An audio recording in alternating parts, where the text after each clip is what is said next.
যে ২০০০ সাল থেকে কিন্তু অনেক আমাদের এই ডিজিটালাইজেশন করা হয়েছে। রেভিনিউ জিডিপি রেশিও ছিল 10.9। আমার মনে হয় যে একটা তো আছে যে দুর্নীতির একটা বিষয় তো আছে, এটা আমরা সবাই জানি। একটা ভালো এক্সাম্পল দিয়েছে না, এটা কেবল চীনে না, ভারতেও আপনি যদি যান তাহলে দেখবেন যে এখন কিউআর কোডের দিকে তারা আস্তে আস্তে চলে যাচ্ছে। স্যার, আপনি বারবারই বলেন যে আমাদের ট্যাক্স সিস্টেমে বা জনগণ যেই টাকাটা যায় সরকার সেই টাকাটা পায় না, একটা বড় অংশের লিকেজ।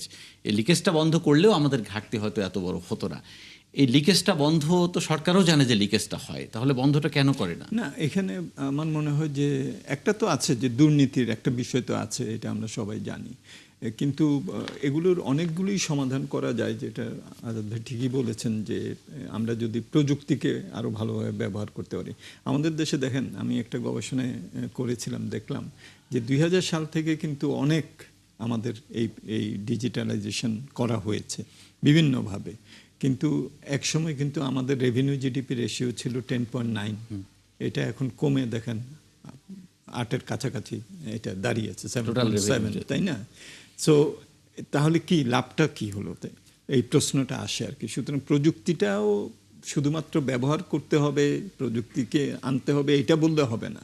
সেটাও কিভাবে আমি আনছি, একটা ভালো এক্সাম্পল দিয়েছে না, এটা কেবল চীনে না, ভারতেও আপনি যদি যান তাহলে দেখবেন যে এখন কিউআর কোডের দিকে তারা আস্তে আস্তে চলে যাচ্ছে, একবার ক্যাশলেস সোসাইটির দিকেই চলে যাবে।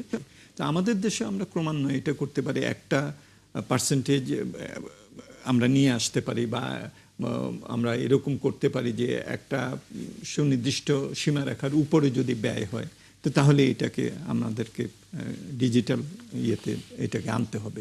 এগুলো করে কিন্তু আমরা ক্রমান্বয়ে ক্যাশলেস সোসাইটির দিকে যেতে পারি। সো বাইরে একটা কথা আছে, বলে যে ট্যাক্স জাস্ট হ্যাপেন্স, মানে আপনি ওইটা অটোমেটিক্যালি হয়ে যাবে। হ্যাঁ, আপনি ভ্যাট দিচ্ছেন, ওইটা অটোমেটিক্যালি সরকারের কাছে চলে যাবে। ওখানে যে আমাদের এখানে যে এত লক্ষ জায়গায় ভ্যাট আমরা দেই, কিন্তু সরকার পায় হলো মাত্র একটা পার্সেন্টেজ ওখান থেকে, এই প্রশ্নই তাহলে আসবে না। সো এই বিষয়টা আমার মনে হয় যে গুরুত্বপূর্ণ।